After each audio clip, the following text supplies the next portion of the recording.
Hello, and welcome to Lumpia and Latkes. I'm Jay, a Filipino-American. And I'm Mitch, an American Jew. We are friends And former co-workers. who riff all day at work and decided to create this podcast for extended conversations on anything that intrigues us. We won't always get it right, but we'll do what we can.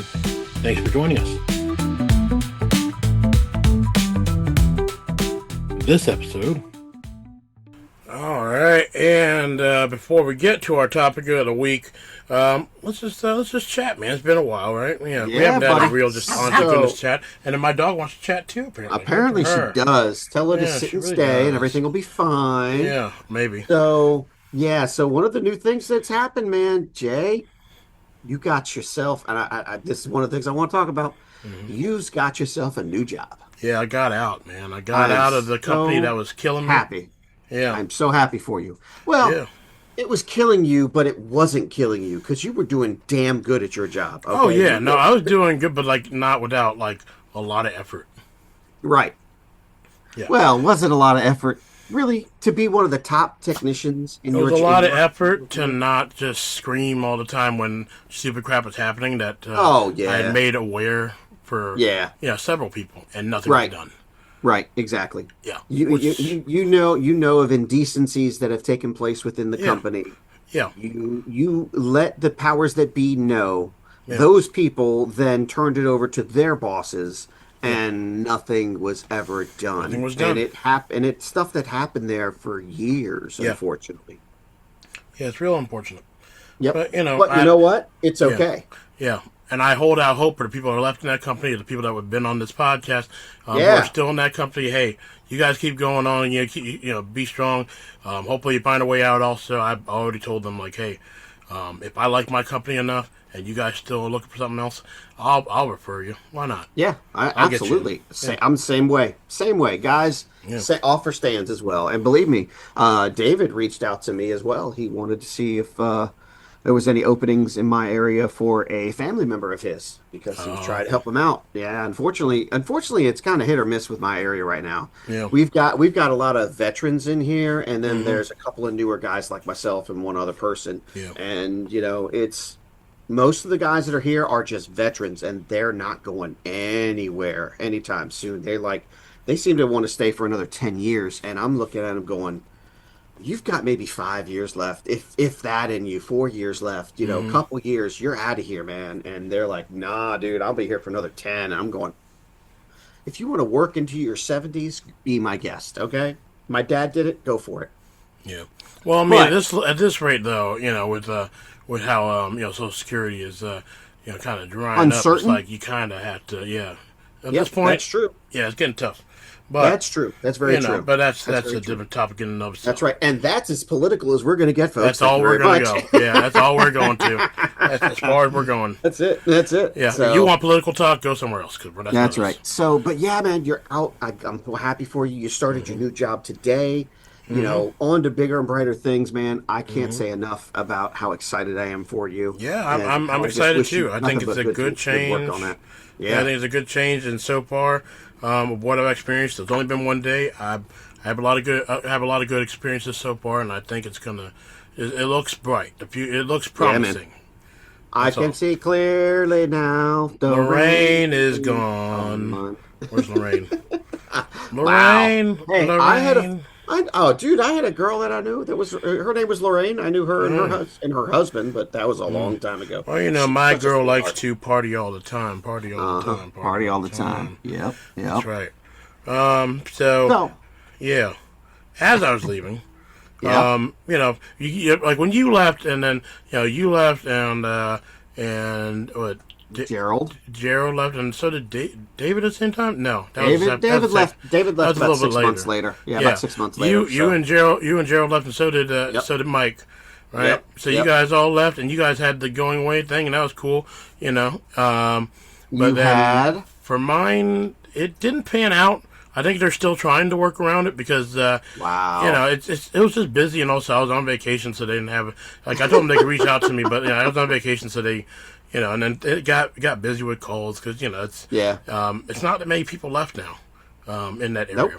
Nope. I realize. Also, something about that area too is that they replaced me or they're going to replace me with a contractor. It's the new thing that they call pay-by-call tech. Yep, good for them. Yeah, I'm like, That's good for them. I hope that works out for Good you. luck. Yep, good for them. Good luck. You know, right? I hope it fucking fails. I really do. And that's not I hope it company. works out for the guys that are left there, because that's what I care about. I hope it it does fails. I hope it does fail, Yeah. and I hope it really just reinforces the need for the technicians that are currently there, that are still there. Those guys that are still working there, that are grinding it out hard, and just because we know one of them, he's gonna stick it out, because as long as he's doing okay and he's making money and everything's going okay, all right for him, he can deal with that bull crap and say, hey, you're just paying me to do this. It's not a problem.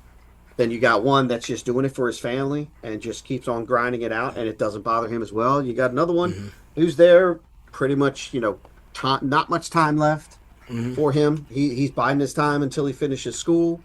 Then he's probably going to get out of there at that point. And then you got a couple of others that just are kind of question marks. They're like okay with the job, but they also know that they could be doing better. Right. Themselves and others. Right, which is why I tried to tell them that before I left. Like, hey, you guys, all of you deserve better.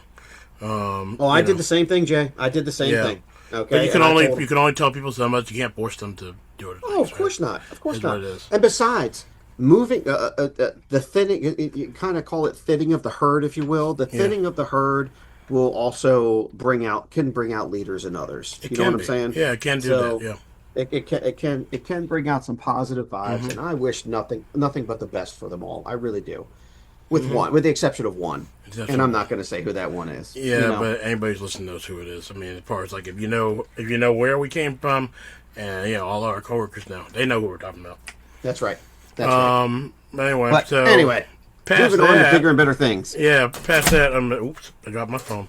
Oh my gosh. Past that, our lovely coworker Kendrick, he was kind enough because he always like when he gave y'all stuff, he gave you like those cool plaques, right? The ones that had like the screws in. I think I didn't get a plaque. No, that's right. No, he gave that to Gerald. I got a shot glass. Yeah, I got a shot glass, and I had to give that to you. I looked at it already. I looked at it through the bubble wrap. Like, that's pretty cool. I won't spoil it for you.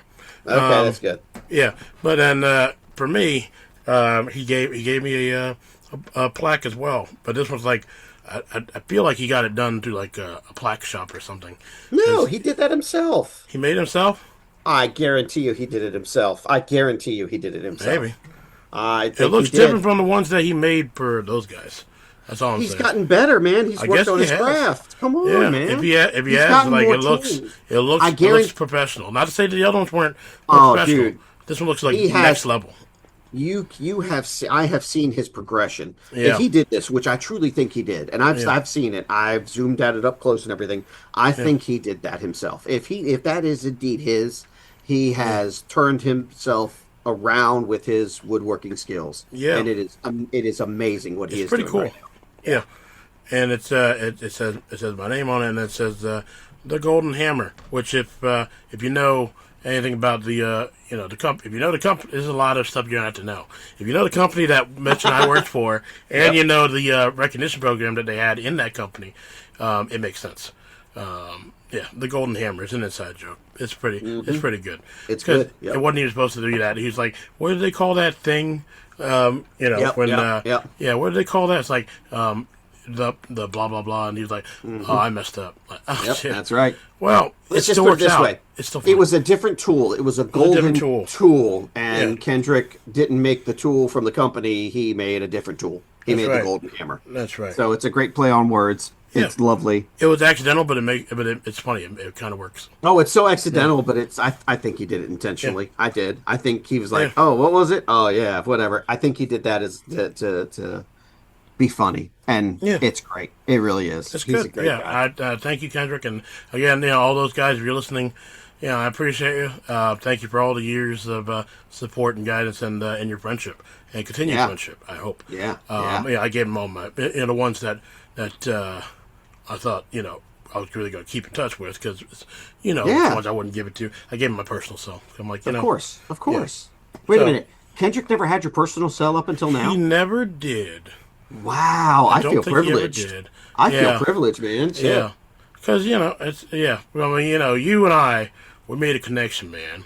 Yeah, we I'm not did. sure how it worked out. I But, like, don't not saying ask that, me how, man. I appreciate Kendrick too. I really do, because he was my guy back in the day when I worked at Walmart, where he would come in and he would do the money stuff.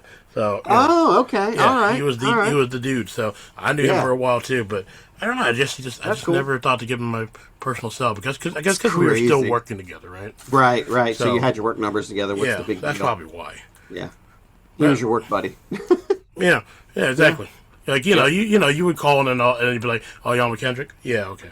Yeah, exactly. Just like when I call you and you're like, "Oh, you're on with Dave." You're on Dave. Okay. Gotcha. Okay, fair enough. Dude, Everybody's got their person. We did the same fucking thing every time. I mean, Brian's got Craig. As soon as you got in the van, what did you do? You called Kendrick. What did I do? I called Dave. Yeah, and eventually one of y'all would call me or I'll call you. And then, That's right. And then Kendrick wouldn't call anybody, but he'd just be there anyway. He was there muted the whole damn time. And next thing you know, he would pop in every now and then with a comment. Every say a word. Yeah. And we were like, hey, Kendrick's not listening to us right now. And he'd come back on and be like, and say, yes, I am. I'm right here. What'd you say? Or I heard every daggone word you said. Y'all are damn fools. Yeah, I have nothing to say to you people. That's right. And then Brian would have Craig. Yep. Jeremy would have Mike on the other side of the company. Yeah, on the other side, Mike. Yep, you got it. Yep. And then I guess that's kind of. I mean, Kevin and Shane would have each other. Oh, we also have Ryan on there too, but Ryan didn't have anybody on his side. I don't really think he had anybody on this side. He just kind of just existed. He just called in. Yeah, he called, but he called in. He hung out. He was one of us. Yeah. He called in when he felt like it, and all of a sudden he'd be like, "All right, I'll call you guys later," and sometimes he doesn't call back. Yeah, sometimes he never call back at all. You don't have to be that guy, You don't. Or he would eat all his parents' peanut butter in their house. That's right. That's right. Is that what we're calling it? Yeah. Yep. He ate all the peanut butter in the house. That's it. That's right. That's right. That's right. That's right. Yeah. Okay. So let's move on. Let's get to the main. The main topic of the week. The main topic. There we go. Yeah, and the main topic is flip-flops. It's you remember the old days. Where it's gonna be somewhat ageist, just so you know. This is topic of the week because it's gotta be because we're calling it Back in My Day. That's right. Which is the whole thing. It's like, all right, we're going to go back and just remember pretty much your Gen X nostalgia, even though you're technically millennial, and my millennial nostalgia of like stuff that's just Kiss my ass. I am not millennial. Hey, man. I am not millennial. You looked it up. Care. You looked it up. They redefined it. No, you're one of us, man. You're one of us. So full of shit. Yeah, you're one of us. One of us. Gooba gaba, gooba gaba. Hell no. I am not a millennial. I am Gen X through and through. I don't care what anybody says. Yeah. All right. So what do you remember as far as being a kid? Because you grew up, you grew up at a different time than I did, man. I did. You were born in the 80s. Yeah. I grew up in the 80s and into the 90s. You grew up into the 90s into the 2000s. I grew up in a weird time because I was like one of the last generations that grew up with analog and then went into digital. Right? Yeah. Because I experienced that whole thing. We went from my dad had we had like the VHS tapes, the cassette tapes, and then all of a sudden it came the CDs and the and the DVDs and the Blu-rays. It's like, oh wait, you're missing some of the crucial points, the crucial spots in there too, buddy. You've got to back it up a little bit. Now, mind you, I'm getting old when I say Laserdisc. Laser discs, yes. Betas. Betamax. Cassette decks. Yeah. Vinyl, baby. Vinyl. I know you remember vinyl. Vinyl. Vinyl made a resurgence. Vinyl is here. Yes, they has. Vinyl is still here. And it's just not as good because it's mass-produced vinyl, and it's not as good. The quality of the vinyls they have these days. I don't know. That I don't know. That I couldn't tell straight you. up it is. If you ask any audiophile, like the vinyls they make today of the same ones that from the 70s and 80s, the quality has changed because of the way that they manufactured them. The audio quality is a slight difference.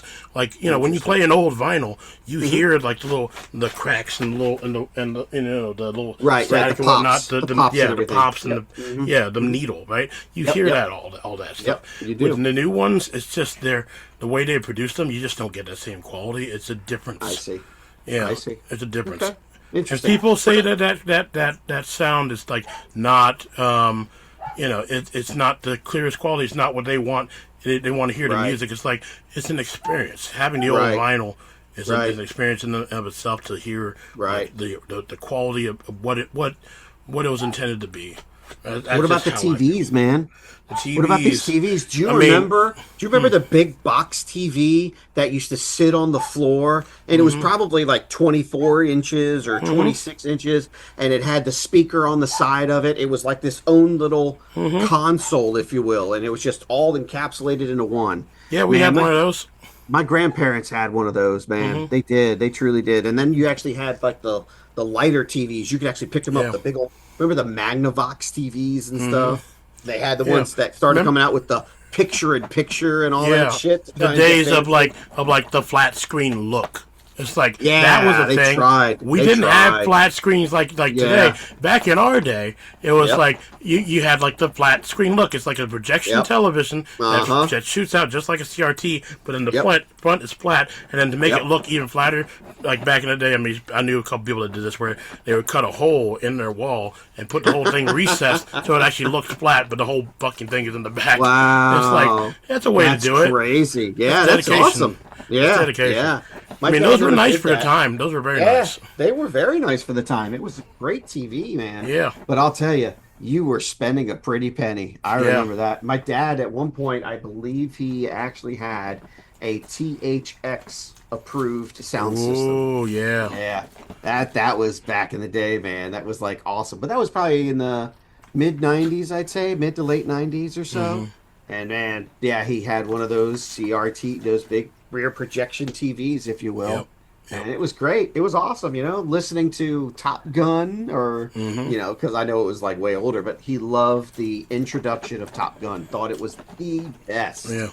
You know what I'm saying? That was cool stuff, though. It was cool. Great. Like, it was a different time, and, there's something nice about those old TVs, especially because back down on the regular TVs you have now, these LCDs and, whatever, you can't play light gun games anymore. Anything they use the old AV, like interaction stuff, you can't do it because the technology depended on that projection technology. So it could have like that light delay. You can't do it. You can't use a Nest zapper. You can't use a gun con. You want to do any of that stuff, you need a specialized.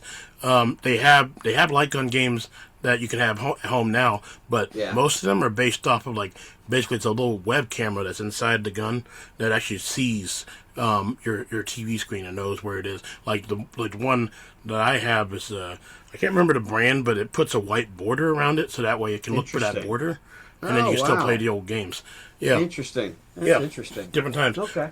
Or like the most simple way that you can probably do it is use an old because you can use the Wiimote and the sensor bar, which actually the sensor bar is funny because if you didn't have the sensor bar, eventually I had one that was battery powered. You could just use candles, like simple, like little tea light candles from like the dollar store or whatever. Oh, no joke. It tracks that just as fine. Wow, that's crazy. You've actually done that before? Yep, it works just as well. Wow, that's great. That's great. It's an interesting thing. That's so wild, dude. Yeah. And then and then let's go back to texting, right? Everybody these days, they love texting, love sending instant messaging, sending all that stuff. I mean, back in my day, we had T9. Yeah, buddy. Yeah, or a little bit past that, you had the Sidekick with the full QWERTY, well, not full QWERTY keyboard, but you had the full keyboard that was on the bottom. You could actually type all those little things. That was great. That was a big upgrade from T9. T9, if people don't remember, if you look at your phone now, like let me bring it up. You got, hold on, let me look at my actual phone. Okay, I can tell you. Okay. Yeah. T9. So you got one is no letters. 2 is ABC. 3 is DEF. 4 GHI. The special ones is 7 is PQRS, 9 is WXYZ. So here's what you had to do for T9 if you want to text. You want to text dad or something. So you got to do bring it up again. So you want a capital D. So you press 3 once. Then you want a lowercase a. You got to press 2 4 times because it goes to ABC in caps, and then it goes to ABC in lowercase. Yeah. And then you got to do 3 4 times again. And then if God help you, you had like more than one letter in the same like row. Because if you have to if you're trying to spell like cabbie, right? C. Right. So you got to do ABC. So you got to do 2 3 times. Then you got to wait. Then you gotta do 2 4 times to get the lowercase a. Then you gotta wait until it moves to the next character. Then you gotta do it's ridiculous. It's like T9 took forever, but we were dedicated to texting. Yeah, man. I remember that. I remember doing it, but I remember as well. They finally started getting smarter, and they would fill in some of the words. Yeah. After a while, some of the basic words like the and all that stuff, and you'd be like, "Yes, I got the right word to go in." Boop, and you get to go to the next one. So I remember back in the day, my dad had this old Motorola phone, the old Dynatac 8500. Man, that thing was a beast. It was this big ass phone, and he kept it in his car, and that's all he did. He left it in his car. It was just for emergency cases or when he was needing it or whatever. But still, it was stuck in there. My stepdad, he actually had the built-in car phone one, man. The 4500 unit. Yeah, he had one of those because he was a loan officer back in the day. So you had to be a businessman to have one of those things. Yeah. Oh yeah, he had a car phone in there, buddy, all the time. See, for me, I had a pager. Me and my buddy Matt. Pagers. Now you're bringing me back. Oh my god, me and my buddy Matt. We went to a pager store out there at Town Center, right before it was Town Center. And there was this place there that let you get an entire service, a whole year's worth of this pager, and it was only like $85 for the entire year, and you got to keep the pager. Man, we would send each other coded messages all the fucking time, dude. Yeah, because we thought we were so cool because we had a goddamn pager. Didn't they have codes back in the day? You just type in something. It's like that stands for this, whatever. That's right. It's like shorthand for pager talk. Yep. I can't remember any of them, but yeah. I don't remember any of it either. We can look it up. We did ours in codes. We had a code system set up. But there was a pager talk. There was definitely a pager. Let me see. Let me look it up. Look it up on my phone. Pager talk. Like 143. I love you.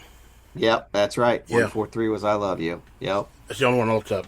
We're not here to talk about all those. 99. It was good night. 424 was call me back. 911 was emergency. 401 have a question. 333 is love. 143 is I love you. Let's see. 823 was thinking of you. 637 is always forever. 187 I hate you. Murder death. Jeez. Yeah, well, that's what it was. And then 157 keep in touch. Yep. Yeah. Now we're talking about Now we're talking about phones and stuff though, and all this stuff. Let's go back to if you remember not too long ago. Well, I guess it's a while ago now, but it's like only a couple of years ago that it went kind of viral because of how stupid it was. Right.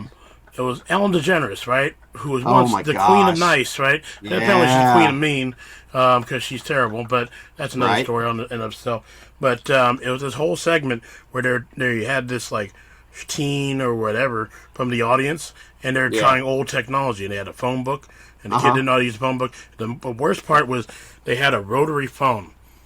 Right? Wow. And, of course, the child doesn't know anything about the rotary phone. It wasn't their thing. Yeah. And Ellen just says, here, try to dial a number.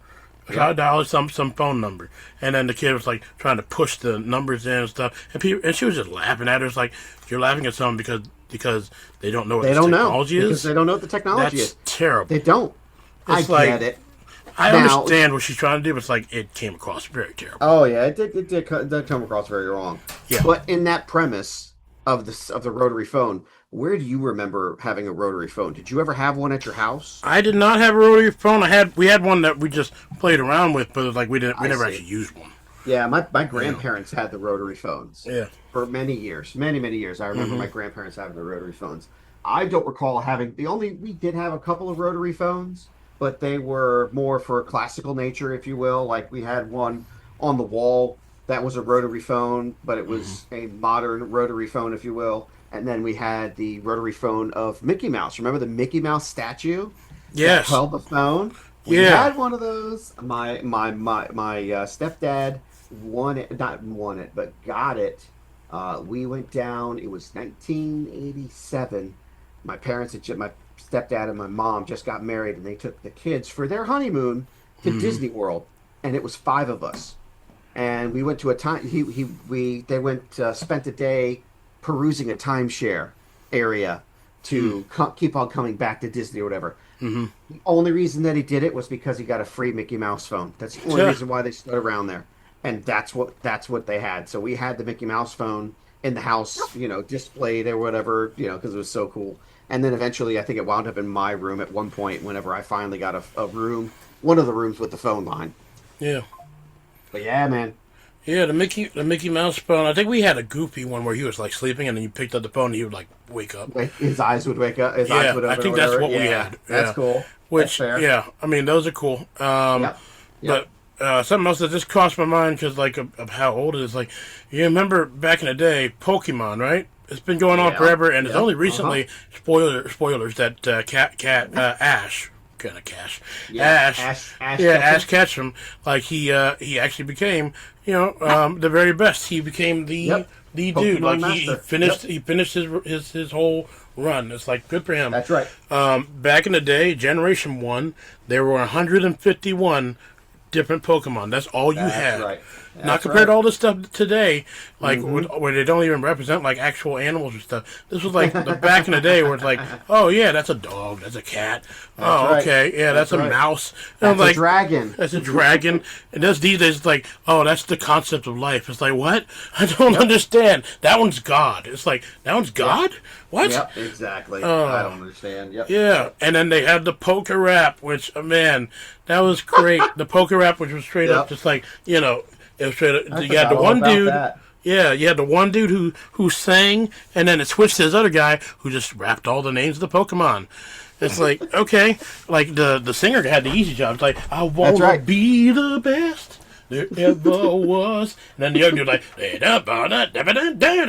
like what the hell? It's like, oh man, crazy times. I remember like right when the first Pokemon movie came out, and that Right. and that song, everybody's just singing it all the time. Like I used to know that song by heart, used to, because that Yeah. song was great. I mean, it Yeah. was terrible also because it's literally just the names of the Pokemon. But I mean, hey, it worked. It rhymed. It was interesting. It had a really good beat, even though it was very repetitive. It was very good. Yes, very repetitive. Yeah. Absolutely. Yeah, very, back very Generation repetitive. 1 Yep. from number 1, which is Bulbasaur, up to 151, which is Mew, Yeah. and then the Pokemon movie introduced Mewtwo. Yeah, old days. Yep. Oh man. So we get back into all right. Well, let's talk about back in my day. Yeah. In Gen X Day, what did you have for cartoons and stuff and innovations in cartoons? Oh well. Cartoon wise, oh man, He-Man, Masters of the Universe, She-Ra, the He-Man. Princess of Power, Transformers, and the GoBots, the old Yeah. GoBots. Yeah. Mask, Mobile Armored Strike Command, Mask. Yep. remember They had another one called Captain Power. That was an interesting one. Did you I say got G.I. into Joe? I haven't gotten a GI Joe, but yeah, definitely GI Joe. I mean, that's Still gotta had be a all the thing. good, still had all the good Hanna Barbera stuff on TV. All the Flintstones and everything. It's all good stuff there. But one of the things that I think about that we definitely don't have these days, and kids probably don't even remember it. Kids nowadays probably don't even know about it. Payphones. Payphones, yeah. I remember seeing the last payphone in New York City when they got removed. I remember seeing that way. post. It was like, Yeah. wow, man. Yeah, I It's like the remember that. very last payphone. It's the end of an era, man. End of an Truly, era. the end of an era, man. So, what I payphone remember is, payphones were the on kids- every corner, dude. Yeah. They were all over the place. If you kids don't know, a payphone was basically you didn't have a cell phone. Unlike today, where everybody's got a cell phone or a smartphone, as you Yep. might want to call them these days, Yep. a mini tablet. Back in the day, if you had to make a call, you had to have change in your pocket, like a dime or a quarter at some point. Nickel, dime, or quarter. Yeah, that's right. And you had to deposit the money into the thing, and then make your call. And then if people were nice enough, you could. That's when you started having all these commercials for like 10, 220, 1-800 Yep. COLLECT. Yep. Back in the day, where like straight up you call them, and then Call collect if you had to. yeah. You can call somebody collect. And then the operator but calls you- the other person and says, you "Will you remember- accept the charges?" Oh, see, you don't know that. Okay, so we had it all figured out back in the day, man. We had it Yeah. all figured out back in the day. So my stepdad would tell us flat out. He'd be like, "Look," he'd drop us off at, like the skating rink or whatever, and he'd be like, "Give us a call. Let us know when to come and get you." Well, there's a payphone there. We're like, "What do you do?" So here's what you do: you pick up the phone, you call collect, and it says call from, and it says caller, say your name. I'm ready to be picked up, and you hang up the phone, Yep. and it comes over and says call from, I'm ready to be picked up, and he knew I gotta go and get the kids now. And they made was that it. into a commercial, not a little Yep. bit after that, where it's like, we had a baby eats a boy. It's like, Yeah, okay. that's right. Yeah, that commercial. Yeah. Oh Yep. man, the old days. Yep. Back when technology wasn't as progressed, and That's right. man, there was something nice about old payphones. I Yeah, man. mean, look at the fact that payphones, like that was the whole basis of Superman being able to change into his Thank into his you. Clark That's Kent. where I was thinking. Jumped That's into the exactly thing. what I was thinking. Now, man. what does he jump into? There is no payphone. What does he go into? No. He just rips it off, baby. He just rips it off. It's like, okay, I guess he looks around, makes sure there's nobody around, and it's like, That's all right. Like, Well, okay. come on, Spider-Man did the same thing, right? He Yeah. just, jumped into an alley, ripped off his clothes, and I'm Yeah. Spidey, and swings away. Same Yeah. thing with Superman. So it's all good. It's all good. It's just, there's, It's been gone. it's part of Superman's identity Yep. is being able to jump into a phone booth and just rip off his normal clothes, and all of a sudden he's in. It's cool. That's right. The That's right. thing back in the day. That's and right. And when people made parodies of Superman, like I think in Muppet Babies, which I mean the original from like 1980s, right? Yeah, man. They that won't was release those, by the way. No. They won't release them. Do you know But why? Why? I think I read somewhere they wouldn't release them due to some of the other copyright infringements that are on there. Because, That's true. they have. And they the have opening rights- itself, they got the Raiders of the Lost Ark, right, where they have the boulder exactly. going down, They got- and then they got- Star Trek or Star Right, Wars. exactly. All those All the old particulars in footage. there Yeah. are still claiming rights to it Yeah. or something to that effect. That's fair. And it's holding it all up. So Yeah. that's why you never see Muppet Babies out there. It's Yeah. just a little tidbit. But it's still on YouTube, all the episodes. Yeah, you can Yeah. watch it on YouTube. Yeah, all you it's want not to, great buddy. quality, but hey, you'll get it. No, it's not. It's No. not. It's like VHS It's not. rips Yep. that people had. I'm Which- afraid I'm truly afraid it's going to be one of those cartoons that gets lost forever. It could be because lost it- media at some point. Yep. Yeah. Because nobody's definitely bothered to upgrade it and get it preserved. If Don't you worry, will. just put it through AI. Put it through AI. It'll be Oh fine. yeah, that'll be Yeah. great. Yeah, No, we saw how yeah. well it did with that one show. What was Yeah. it? What show was it? It was Roseanne and Yeah. and I think what was the other show that it did it with? Roseanne and then I Love Lucy, and then I think it was A Different World. They also did Yeah. upscaled, which is Yeah. not great. No. A Different World was horrible. Yeah, the upscaling. Yes, the upscaling Yeah. was absolutely horrible. Yeah, not great. It looked terrible. It was Yeah. so horrible the way it turned out. So disappointed with that. Yeah, but I mean, it's I don't know. I mean, they tried, and at least they realized it was terrible, and they pulled them back off, and then put the That's original true. versions back on. That's very true. Yeah, but yeah, that's our little walk down. Memory lane. Memory lane. Old man lane. Yeah.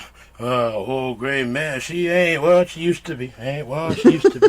Yeah. Yeah. My little buttercup has the sweetest sweetest smile.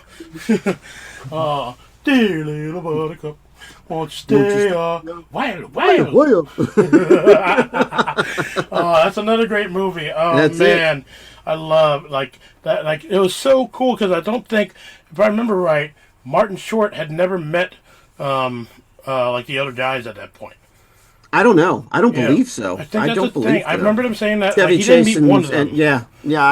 I think it was I think it was Chevy Chase he had Yeah. never met. Yeah. I don't remember. I don't remember. The main cast was Chevy Chase, Martin Short, and Steve Martin. Yep. Yeah, and of course Martin Short and Steve Martin still together doing tours, and then also on. Yes, they are. I think is Murder's Only in the Building. Is that still? Yes, it is. That's still on. That's still on. Yep, Still it's going? on Peacock. Yeah, Yep. that's a I good just show. I haven't seen it yet. It's on a my good to-do show. list. I only watched so much. I don't even think I finished the first season, but I really liked it. Aw, well, Yeah. you didn't like it enough. You didn't watch it. I just forgot. I mean, That's now that I fair. have my hacked Google streamer, I mean, I probably will watch it. Yeah, That's fair. because now it's free. But anyway, that's gonna do it for us here at Back in My Day for the topic of the week. Back in my day. Yep. Sit down, you old coot. All right. Whatever, you crazy old geezer. Yeah, we could be Stadler, Waldorf and Statler. Waldorf and Why Statler? not? Absolutely. We could do I would that. love. Oh, that I would be honored to take on Yeah, something like that. I would take that. Truly. I would take that. in a heartbeat, bro. What's one of their jokes they had? You remember? Oh God, I don't know. They had so many good jokes. Just them, like, just ragging on other people. Yep. Just, oh man, what did they? I want to know what their jokes were. I'm looking at them right now. Yeah, Looking at quotes. Let's see here. yeah. Muppet Yeah, Central, tell me a good one. Statler and Waldorf. They aren't half bad. Nope, they're all bad. I wonder if there really is life on another planet. Why do you care? You don't have a life on this one. Oh, what's all the commotion about? Waldorf, the bunny ran away. Well, you know what that makes him? Smarter than us. Oh yeah. How did you guys get here? They say we entered the contest. Yeah, we lost. Oh, He man. said, well, that was different. Yep, lousy. Yeah. But different. Let's see. Hey, That's look! great. Look at the guy in the goofy mask. That's not a mask. Oh, sorry, lady. No.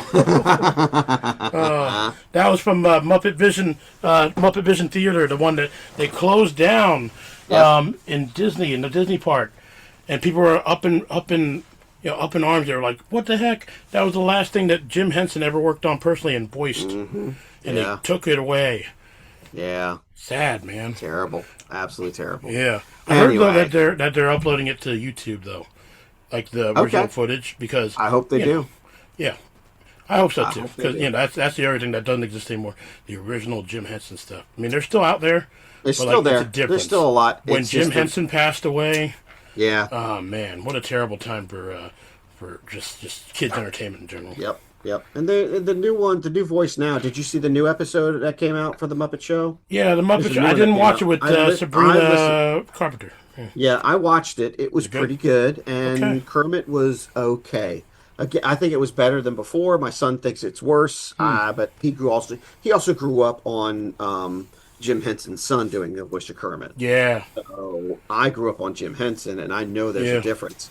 I think it's reverted back a little closer to what Jim Henson is. At the same time, you can't ever replace that voice. No, of Jim. you can't replace Jim Henson. He was a once in a lifetime talent. That's right. That's right. That's right. Yeah. So- God bless him. Rest in peace. Absolutely. Rest in Anyway. peace, brother. But that's going to do it for us here. Again, we ended on a sad note, but whatever. No, we're gonna get over to the coffee table now. Yeah, we'll get over to the coffee table. We'll bring it back up. Get some caffeine. Yep, Yeah. pick us up. It's Yeah, gonna be a we'll great bring pick you me all up. back up. Don't worry. We're going to get you That's back right. in your good graces, and we're going to get you happy Yep. again. In 30 seconds. Yeah, in 30 seconds. We'll be right back with the coffee table. See y'all real soon.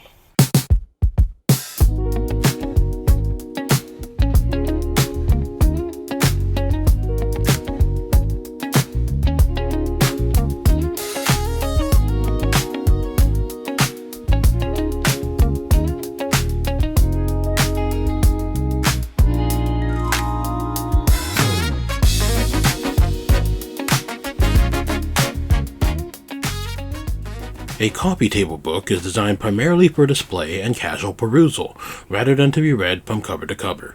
These books showcase topics that act as a conversation starter for guests. This is the Google AI overview for what is a coffee table book. Each week we read and discuss such books with or without the coffee. Pull out a chair and take a seat at the coffee table.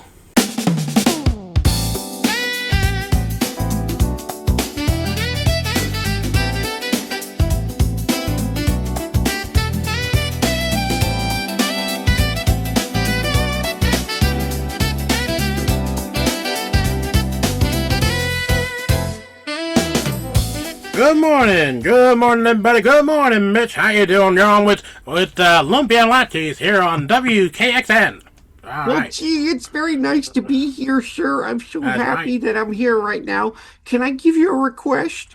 Oh, yeah, sure. We're taking requests all morning right here for you on WKXN, the station that loves you. All right, what's your request? That's so great. Can you like spin on your head and then go ahead and put some whipped cream on it? Yeah, sure. We'll do whatever we got to do for the listeners. Yeah, why not? All right, let me just go ahead and get the, you said cream? What cream? The aerosol Yes. kind? Yeah, you gotta sniff it when you're upside down. All right, okay. Let me just spray this on my head here. All That right. is so retarded. I don't know why Oh my my radio person sounds like an old style radio person from like the 50s. And like, good morning, troops in America on the ship at sea. I don't know. I don't fucking know. I don't know why that's a thing. But yeah, there we are. Dude, you're honestly what you are. You're a baseball announcer from that. Oh, era. yeah. Oh, man. Oh. I'm telling you. Oh, good. And the bases are loaded, and here's the pitch. That's it. It's a high right fly right to home plate. All right. I don't know. Yep, exactly. Oh my, the mustard has come up the hot dog. Oh my, and someone just got a brand new hot dog. Okay. I don't fucking know.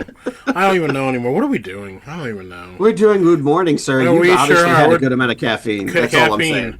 You got some caffeine in you. Speaking of caffeine, the thing I Yes? have for my drink, no coffee, but tried something new. I got the from Taco Bell, the Pepsi Dirty Soda. You seen Dirty this? soda. You seen this? Yeah. No, I have not. I've heard of it though. You know of I've dirty just soda, Heard of it. though. No, I've heard of it, but I don't know what it is. Dirty Tell me soda what is it like dirty soda is a viral thing that's like was on TikTok and all the social medias where it's basically it's just a mixed drink, a fancy mixed drink for soda. It's like it's like what you almost like you would get like the same kind of ingredients in an alcoholic drink, but it's just for soda and for some Okay, reason it so really it's just caught a my mixture of wildfire. different sodas put into one. Well, it's like stuff you put in it. It's like in this case for Taco Bell they call it a dirty soda, but it's just like a vanilla cream inside the soda. That's it. That's it? That's it. Okay. All right. Yeah. Yeah. You know It's what? fine. Now that I think about it, I was at a restaurant yesterday and they did have a dirty soda and it was basically like vanilla cream or right. vanilla strawberry Yeah. or something like that. They have all sorts of things. Yeah. Like they could, like So- I had one for it. It's like a so different. sunrise, which is like a Fanta with Sprite, and then some like grenadine and like some other stuff. Okay. They can so how get is wild. yours? How's your dirty soda then? How is Dirty it? soda's fine. It just tastes like if you ever had a vanilla Coke, it's just a vanilla Pepsi. That's all it is. It's like, all right. I mean, it's not bad. It's just Sounds just like a wah wah moment to me. It's the hype is because when you get the dirty soda, why it's so appealing is because when they pour it in fresh, you're supposed to see Right. like the cream like going Swirling down like around. on the wall, Yeah, yeah, swirling. yeah. The one night that they gave me today, it just looked like it was already mixed. I'm like, this is not what I Well, expected. how did you get it? How did you order it? Did you go through the drive-through? Did you walk Drive-thru. up? Oh, I see. They Maybe it was probably sitting there for a pre-mixed it. minute. Yeah. Nah, I bet you they put it in, mixed it already anyways. They Just to could've. the hell with it. They just Yeah. swirled I mean, it it's around. fine. It is what Or it they put the is. creamer in first and then the soda. Yeah, well, they're supposed to put the soda in first and then the creamer. That's how we get that weird effect.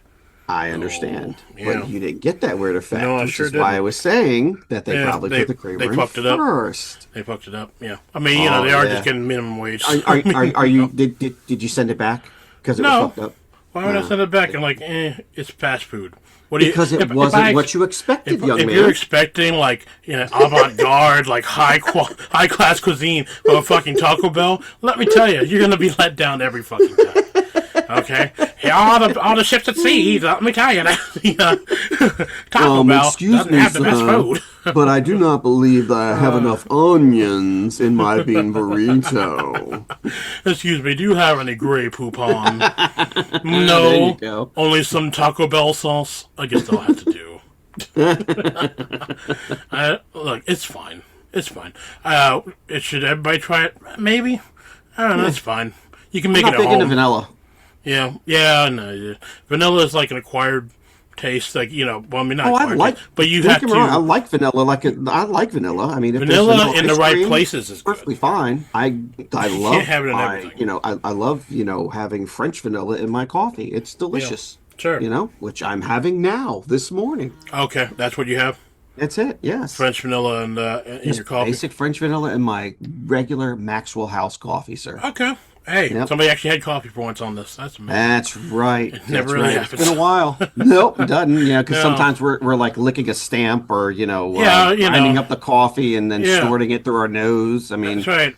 I Are- mean, are you- usually are you gonna- I'm doing the crazy thing, and you're just kind of there. You're like, I yes. got it. So I what's got- what's the crazy one this time? Are we sucking it up anally with a straw? No. The crazy thing is that I went to a Taco Bell. That's the crazy thing. Gotcha. That's right. Oh, see. No, Taco Bell's fine. It's just not my go-to for fast food. No, I agree. I mean, nothing against them, but if anybody calls it Mexican food, they're lying to themselves. Because Absolutely. a taco bowl from Taco Bell is completely American. That is not a thing that exists in Mexico. Yes, so is a Mexican pizza. I'm Mexican just saying. pizza, that's right. I mean, if you think that authentic Mexican food is at Taco Bell being made by these white people and black people, you're crazy. That's not how it works. Yep. It's fine, but that's not how it works. Yeah, I knew a guy that used to be a district manager for Taco Bell. His name was Ron something or other. I can't think of his last name. Ron Swanson. Yeah. No, it wasn't Swanson. It was not Swanson, but it was Ron. I can't remember, and I'm not going to say Burgundy because that doesn't fit very Burgundy. I'm Ron Burgundy. But no, his name was Ron. Yeah, I used to work with him back in the day, and nice guy, but kind of strange. Okay. I mean, aren't we all a little strange? I don't think little there is bit, true. I yes, don't think there is a all of true us thing are. as normal. Everybody that says they're normal, No. no, relook at yourselves because there is you have some sort of weird quirk about you. I mean, that's the thing. Like when they have those things online, it's like I think somebody said like if you look around and you don't see a weird one that's in your group, you're the weird one. Something Interesting. Like that. Something to Okay. that nature. Like if you look around, and you don't see anybody that's strange in your little inner circle or group, you're the weird one. Straight up. Yeah, see, I look at most of the people from my previous inner circles and whatnot, and I'm just like, we were all fucking strange. Yeah. I mean, I was definitely strange because, like, I was in all those. I was in the the weird groups, right? I was in theater in the International Thespian Society. Sure. I was in video game club for a little bit. Okay. Anime club for a little bit. What was that? What club? What was the club? Anime. Anime club. There's nothing wrong with anime club. That's not weird. There are weirdos in anime, just straight Yeah, up. I mean, there are weirdos in anime clubs, There are. sure, but there's straight nothing wrong with being in it. I was in choir, which had some weirdos. There's weirdos in a bunch of these weird places. Okay. All But, I like these weirdos. I think I can connect with them. This is where it That's is. right. That's right. I am You're a a weirdo connector. That's right. I connect the weirdos. Like connecting the dots, I connect the weirdos. Connect the weirdos. La la la la la. Connect the weirdos. Yeah. You don't remember that? No, you don't remember that. No. It's Connect the Dots, Pee Wee's Playhouse. Connect the Oh, dots. wow. La la la la la. Yeah, throwback. R.I.P. Wow. Hey, you Yeah, see that I'm showing my age. stuff about Chuck Norris? That fucking sucks. Sad. Rest in peace, Chuck. Rest in peace. Rest in Let's peace. take a moment of silence. Like honestly, a moment of silence for him because he was a good guy. All right.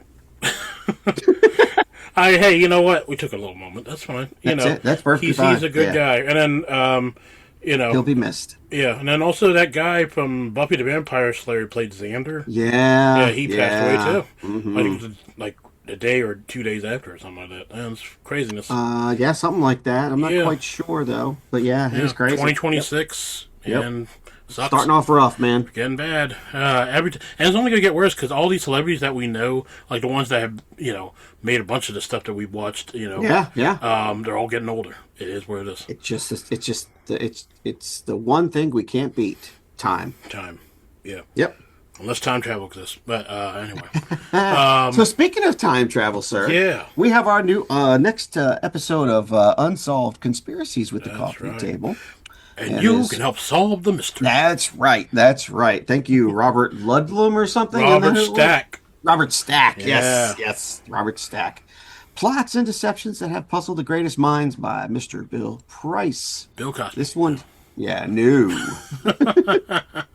This one is conspiracy number 19. Was the Philadelphia experiment real? The date on this was October of 1943, and the location was Philadelphia, Pennsylvania, in the good old US of A. In the 1950s, perplexing rumors surfaced that in 1943, the U.S. Navy had conducted a secret experiment in which one of its destroyers was turned invisible.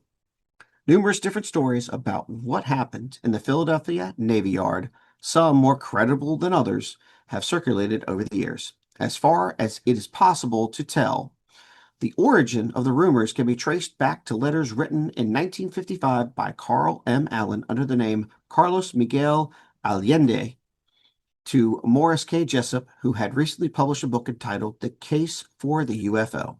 The letters are rambling and somewhat incoherent in nature, but in a nutshell, Allen tells of how in October 1943 he witnessed the disappearance of the naval destroyer USS Eldridge from the dock where it was berthed in Philadelphia. He says he watched the event from the SS Andrew Furuseth, the merchant ship he claims to have been serving on at that time. A hole in space-time. As if a destroyer disappearing into thin air was not bizarre enough, Allen went on to claim that after the Eldridge had vanished from Philadelphia, it appeared for a few seconds at the naval base in Norfolk, Virginia, before reappearing in Philadelphia. Many members of the ship's crew were either killed or did not return when it materialized, and those that did return suffered from a variety of mental disturbances. Because of the terrible cost to the crew, the experiment was never repeated, and the U.S. Navy and government covered up what had occurred. According to the letters, Allen not only witnessed what had happened, but could also provide an explanation. The experiment had been based on research carried out in the early 1930s by, among others, Albert Einstein and Nikola Tesla on unified field theory, a branch of theoretical physics which attempts to reconcile Einstein's theory of general relativity with electromagnetism. Relativity describes a gravitational force which acts on the three dimensions of space and the fourth dimension of time. Einstein's great insight was that space and time are not separate, but form a continuum he called space-time. This can be bent by larger gravitational fields, such as those formed by stars and planets, implying that time can vary. Electromagnetism, on the other hand, is concerned with the forces between particles inside the atom that give rise to the phenomena of electricity and magnetism. What Allen appears to have been suggesting is that the experiment involving the Eldred had, perhaps inadvertently, found a way of unifying the fields of relativity and electromagnetism at the scale of a destroyer so that the application of an electric charge bent space-time sufficiently for the ship to disappear. According to Allen, this opened up a hole in space-time which the ship fell through, causing its brief reappearance at the naval base in Norfolk. If Allen's claims are taken seriously, then one or two problems become apparent. Principal among these is the fact that unified field theory continues to elude physicists to this day. If Navy scientists had come up with a solution in 1943, it would have represented one of the greatest advances in the whole of science, and if it had been achieved in the way described by Allen, would have provided proof that teleportation and time travel, those two staple ingredients of science fiction, were not only possible but had been demonstrated. It appears unlikely that scientists involved in such earth-shattering research would then shelve it and never revisit it when public knowledge of the magnitude of their achievement would make them more famous than Einstein. A stealth destroyer. A rather more straightforward explanation of what, if anything, happened in Philadelphia Navy Yard was that the U.S. Navy was investigating ways of using electromagnetic fields to protect ships from the sort of magnetic mines being used by Germany during the Second World War.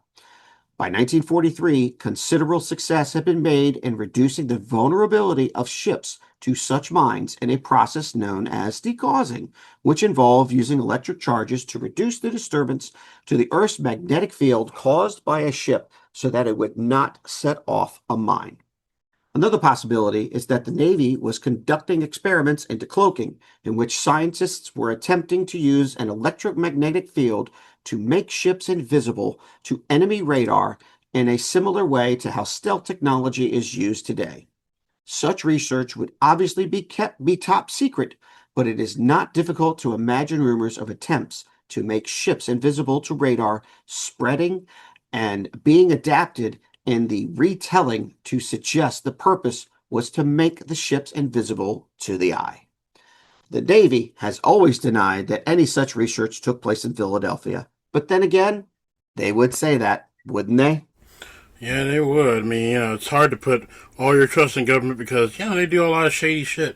But this is different from what I heard about the Philadelphia experiment. See, what I heard was that, in West Philadelphia, born and raised on the playgrounds where I spent most of my days, chilling out, maxing, relaxing, all cool, and all shooting some b-ball outside of the school, when a couple of guys who were up to no good started making trouble in my neighborhood.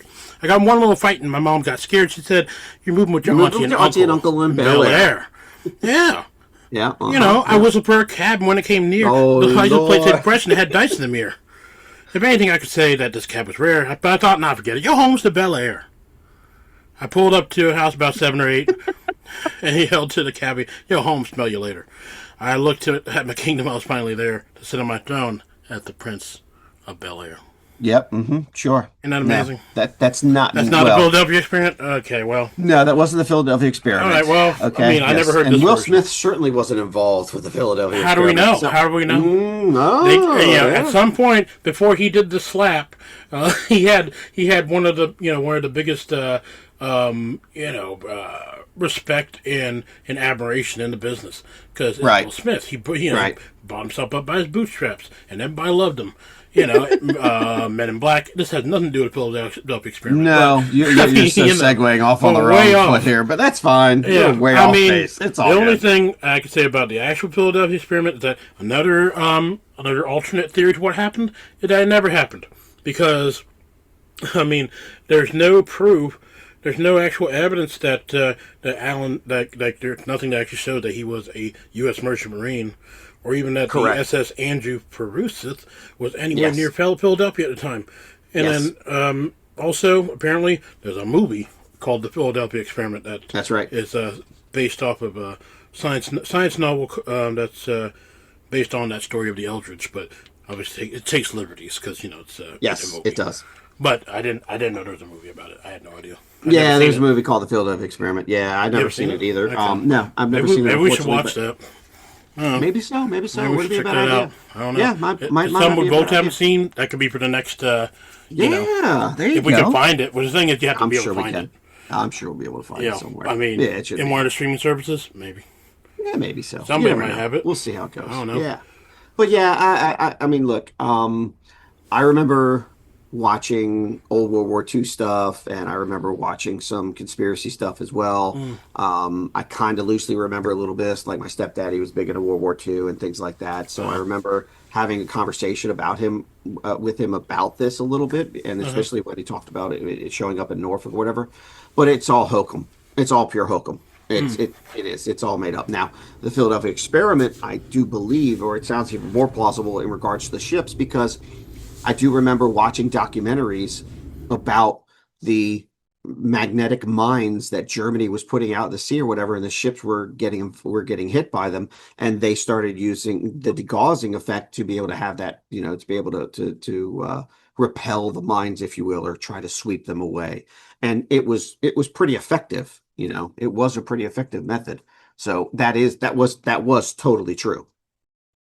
Yeah, that, and then also like the stealth bombers, like that came much later. I mean, people didn't really know that was a thing until pretty much the military had to admit to it, because they're so fast, and they're like so incredibly streamlined and skinny that it's just hard to spot on like any normal stuff that's available to like the to normal civilians. So that certainly is true. But now we're talking about 1943, and that's the thing. It's like 1943. Yes, you had Einstein and Nikola Tesla allegedly, but I mean, I don't know. I mean, to make a whole ship disappear and appear in Norfolk for like a few seconds and then back in Philadelphia, it's like Pure hokum. yeah, that's a big jump. That's a big jump the shark kind of moment for any kind of like trying to understand. It's like, I mean, I don't know. Maybe in the far off future that kind of stuff exists. 1943, right. I don't know, unless again, time travel. I don't know, but it's I have a lot of difficulty believing this. I do too. Yeah, that's why I call it pure hokum. Yeah, hokum. Yep. Yeah, there's a city in Jersey called Hoboken. Yeah. Ha! Yeah. Anyway, this one's interesting. I don't know. I never heard of it. It's pure hokum. Yeah, I've heard of it. Yeah, I've heard of it. I never knew. I never knew that I was involved with Norfolk. It makes sense because Norfolk is giant. Isn't that the largest area for like military? I don't know if it's the largest area for military. I mean, largest military base or something like that. At least on the East Coast. It's the largest naval base on the East Coast. Yeah, that much. Yep. I mean, again, it's a fascination of like what if, because you got the government, you got the military, and everybody likes to think the military is so secretive, which it can be, definitely can be. I mean, it's the same reason why people love to talk about Area 51. Like there's a whole bunch of different things that people are, Area 51 exists, man. It exists. I mean, it definitely exists out there, but like what is on there, who knows? It's a bunch of weather balloons. That's where they started the drone project. Oh, okay. I don't know what that is. I don't know. I couldn't tell you. That's where that's where they did the reboot of Barney. That's where Barney came from. Yeah. You play Barney, that new Barney, he was developed by those guys over there at Area 51, and every time you play it, there's a background, subliminal messaging to make sure that your kids enlist in the Navy when they're old enough, Yep, absolutely. Yeah. No. That's right. No, sorry. They make them sleeper agents. Sleeper agents. Every time you get, whenever the actual version of I Love You, You Love Me plays out, it activates the children. So that way they can go ahead and, take out Al-Qaeda. I don't know. I'm starting to believe that a little more and more. I'm just saying, man, because that's pretty damn impressive to think of it in that kind of way. Is it? Oh, yeah. Because I always said Barney was the devil. I said Barney was. I used to say Barney was Satan, and that he taught kids how to worship Satan. Okay. I did. I mean, Barney is. I don't know. Were you a kid that watched Barney? I think I was. Hell no, I was not a kid that watched Barney. No. I'm a lot older than that, buddy. Yeah. But I do remember when Barney was out there. Barney was kind of in its lull whenever my son was a kid, was younger. It was kind of a lull, but my his grandma still had Barney tapes. Oh. And every time he went over to her house, she would play Barney for him because it was just all good and wholesome. And I'm like, you're talking about a purple dinosaur, and this is good and wholesome, talking to a purple dinosaur? I mean, don't get me wrong. It's no safer than, say, talking to a big yellow bird. But, at least that big yellow bird wasn't just like that far out there. They actually had other creatures and could talk other ways and actually taught some good, wholesome values, in my opinion. Whereas the Barney thing was just, I don't know. It might be good and wholesome. I don't know. I'm just glad he got over that phase and went into, I can't remember what they were, but they were vegetables. They were like VeggieTales? Yeah, VeggieTales. VeggieTales is great. I love VeggieTales. Yep. Anyway, all right, let's move on from that. Yes, let's move on from weirdness and move on to seriousness, sir. Seriousness? This ain't serious. Yes. I mean, if you want to take it serious, sure. Phantom Phenomena tells of the world's most terrifying and supernatural events from a publishing house called Castle. And as always, the story you're about to hear has not been proven due to the number of submissions that have been collected anonymously. Names and attributions have been removed unless otherwise noted. Keep in mind, these stories are not told through my perspective, but through the perspective of those who experienced them or what they've heard from others. Warnings about mentions of possible suicide, violence against animals, and other adult themes. Listener discretion advised. And this one is called Late Night Visit. When you're watching late night TV and then you have to visit. No. No. Yeah, late night visit. We've all stayed up past our bedtime listening for our parents to avoid their wrath. But when the footsteps approach and the doorknob rattles, how can we be so sure it's them on the other side? And setting the scene with field notes. Location, family home, Chicago, USA. Oh, guns. All right. Daytime. Wow. Daytime. Visiting for Thanksgiving. Atmosphere. Waiting in anxious horror for something that might never appear. All right. Well, that's a very it's detailed appearance, or if you will, or scene. Atmosphere. It's like okay, let's see where we go. I was born and raised in Chicago, in the actual city and not some suburb close by. It was there in the crowded city that I learned ghost stories don't only occur in abandoned mansions and rickety shacks. I live with my parents. They own a multi-family home, and we live on the top floor. My dad bought the house in the early 90s, and it's been in the family ever since. We've never lived anywhere else, and we certainly never plan on leaving. It's a great house in a pleasant neighborhood. I love this house, and besides minor details about showing its age, I wouldn't change much. That being said, the house has always had a somewhat unsettling vibe. The vibe's not always there, but at certain times of the year, you can feel it more than others, especially at night. Growing up, I remember experiencing creepy things in the house, like seeing shadow figures make their way across the hall when I was playing, hearing footsteps walk from the kitchen to the dining room, or hearing the shuffling of things being moved around. My parents were skeptical if I ever brought it up. Even when things like this happened to them, they brushed it off with a shrug and said something along the lines of, "It's an old house, it creaks." I never truly believed that. I always had a rule for myself, never stay in the living room past 1 a.m., and if I ever did, because of homework, all the lights had to be on. Despite this rule, whenever I was by myself in the living room, I felt uneasy. The presence in the room was almost tangible, and it gave me shivers down my spine. The best thing I could do was play my music and ignore it. I was always practically running to my room once I was done. Some people might think it was all in my head, that I was just afraid of the dark or something, but it wasn't.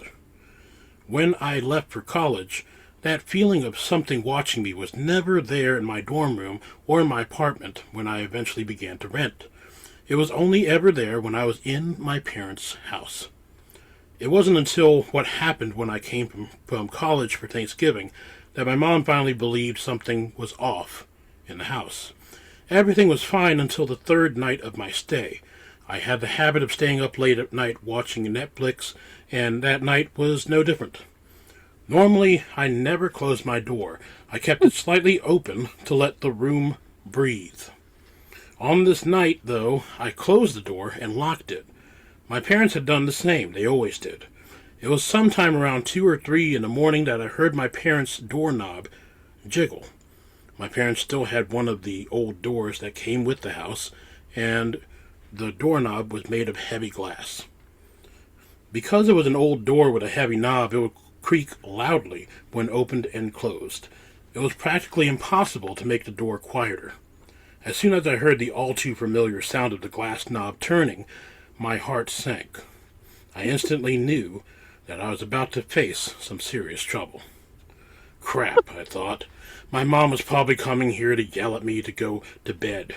It wouldn't be the first time she'd done it, so, being my sneaky self, I quickly powered off the TV, hid the remote underneath my pillow, wrapped a blanket around myself, and pretended to be asleep. I remained silent, hearing the footsteps get closer, until stopping right outside my door. The doorknob turned slowly. The door jerked, but it was locked, so it didn't budge. I expected my mom to use her fingernail to turn the lock. It wasn't hard to do, but it never happened. It felt like forever as I waited, and the room had become dead silent. Suddenly, I got a weird feeling in the pit of my stomach. I slowly looked at the door, focusing my hearing on any noise outside, listening for the footsteps that my mom should have made. Nothing happened. I couldn't hear anything. I became aware of how on edge my nerves had become, and there was no way in hell that I would check it out. So I forced myself to sleep and wrapped the blanket tighter. The following morning I woke up and heard shuffling in the kitchen. I knew it was my mom, so I quickly jumped out of bed and made my way over to where she was. Before I could even get a word out, she said, "What did you want last night?" I looked at her, confused. "What?" "You came to my door last night trying to open it. I kept calling out your name, asking you what you wanted, but you never responded." "Were you sick or something?" she confidently replied. No, you came to my door last night. I didn't go to yours," I countered, letting a nervous laugh slip through a weak smile. "Sam, stop messing with me." "Mom, I'm not. I thought you were coming to yell at me to go to sleep for being up so late. You turned the knob, but the door was knocked, so you couldn't get in." "I did no such thing," my mom said. "And neither did I. We just stood there, looking at one another, as if trying to see who would confess, but neither of us cracked. I obviously knew I didn't get up to go to their room, and I believed that my mom didn't leave her room." "So, you're not lying to me? Because you like to scare me sometimes." My mom was looking a little more anxious. "No, Mom, I'm not. If I ever scare you, it's certainly not at 2 in the morning." "Okay, then," she said sheepishly. I could tell my mom was now confused and slightly concerned. Whatever came to visit last night failed. Thank God, she added softly. I don't know what tried opening both our doors that night, but I was thankful it wasn't able to. So I don't know what I would have done if that door had opened. All I know is that something had been in the house for a long time, tried to do something more than just walk around, but it didn't succeed, and I prefer it that way. That's the end. That's good. Yeah, that's interesting. That was good. Yeah, it reminds me of the monkey's paw story. You ever heard that one? Mm-mm. Yeah. No, I don't think I have. Monkey's paw is like it's an old one where it's like in a weird way it reminds me of it. But you have the monkey's paw and you make these wishes, right? And they wish for all this stuff, and it ends up spoilers for anybody who hasn't heard the story, but ends up being the death of like the son of the family. It's a mom and dad and son, right? That's weird. So there's like one more wish, and the mom. Well, there's two more wishes. The mom wishes for the son to be back, and they hear like the door trying to open and all that kind of crap, and like a lot of noise on the other side. And then the father realizes, oh, he's dead. So he's come back as a zombie or something of that nature. Oh, wow. So he takes the monkey paw and said, I wish my son was dead back in the grave, and all of this was over. And then, sure enough, the sound stops. He opens the door. There's nobody there. Nice. Yeah. Nice. And then in the story of the monkey paw, you pass it on, and someone else gets new wishes. Interesting. Okay. Yeah, pretty good. That's what that's about. Okay. Yeah. That makes a little more sense now. Yeah. But this one, it's like, all right, so I'm trying to open the door. It's like, I don't like that. I don't like that. Right. That's not cool. Yeah, no, it's kind of creepy, I get, but at the same time, the kid was smart to just kind of roll over and pretend to go to sleep, and then at that point, force himself to go to sleep because I would just add, throw yourself under the covers because nothing bad happens to you when you're under the covers. Yeah, sure. Yeah, that's what they say. That's it. I don't know. I mean, it's yeah, the bad part is probably didn't have anything in his room to like defend himself with. Maybe an but old, as soon as something touches bat. as soon as something touches the covers, you just come on swinging, bro. Okay, True. it's all fight or flight. Yeah, right it's fight or flight. At that point, it's you versus it. It's like you better just fight for your life. Exactly. Yeah, because it's gonna get you. Yeah. Yeah. In this case, I guess I would do the same thing. It's like if I didn't know who it was. I mean, I guess he certainly thought it was his mom. But then the funny thing is like. It tried to get in the parents' room too. It's like, ooh. Yeah, it's kind of weird. Yeah. What if it was just like, what if it was just a burglar and then they couldn't get in? Maybe it's just a perfectly normal thing. Maybe it straight up was a burglar and like, I can't get in this room. I'm leaving. You know? Maybe. I don't know. Maybe had a certain target. I don't know. I guess. I don't know. You never know. Weird room. stuff. Maybe it wasn't paranormal at all. Maybe it was perfectly physical, natural. It's like, and you can't open up the door. Even all you got to do is stick your thumb in there and turn the day on thing. And if you're a burglar, you're probably gonna have burglar tools. Probably. So I mean, come on. Maybe I'm overthinking this, but I'm just saying. I mean, if anything has been proven by like the old show "It Takes a Thief" on Discovery Channel, which is a great show.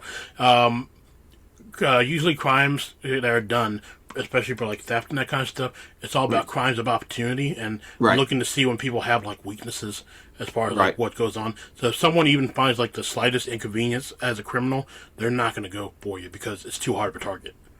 Interesting. So they pass you over and go to somebody else and easier target.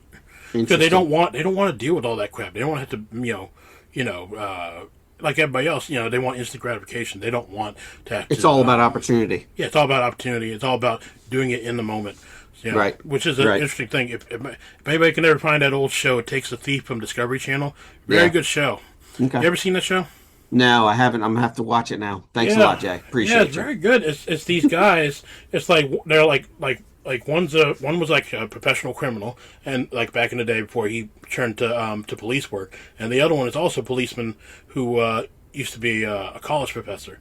And one of them, they walk around and case houses straight up. They case the houses, and then they go up to the people in the house. They're like, "Look, we noticed some things. We'd like you to be on this show so we can show you what happens because you don't have enough protection here."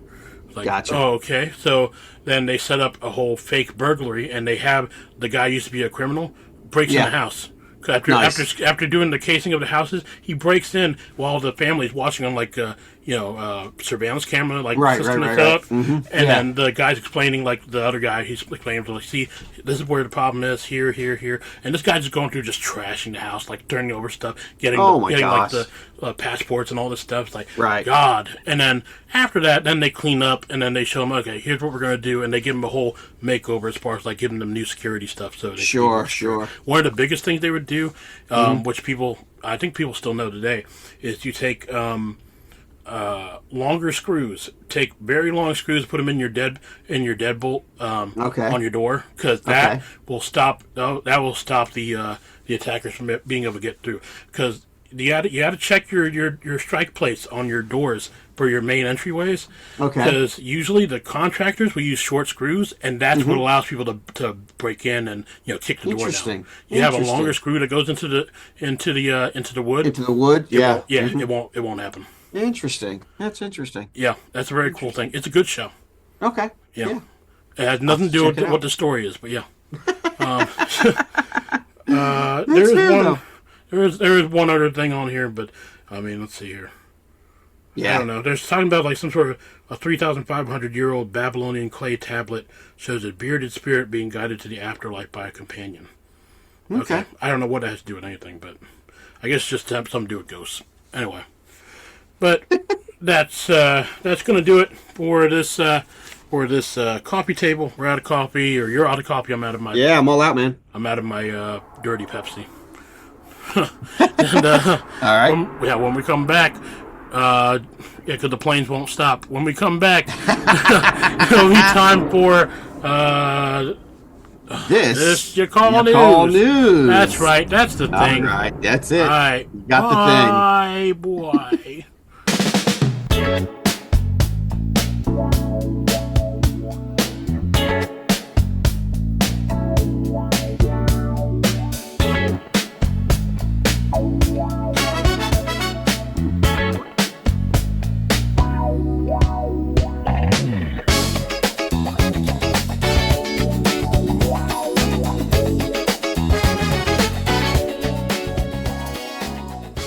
And now it's time for this you call news.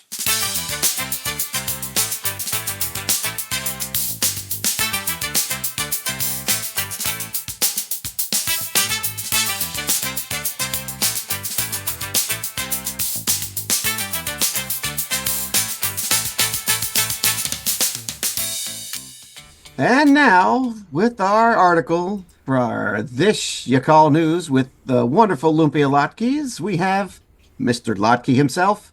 Nope, Mr. What? Lumpia himself. About to say, did I change religions? No, I don't think you hello, did. hey, Oh, wake up, geez. hey, Hey, oh. take my bacon, please. Yeah, hey. I don't know. I don't know why all of a sudden I don't know.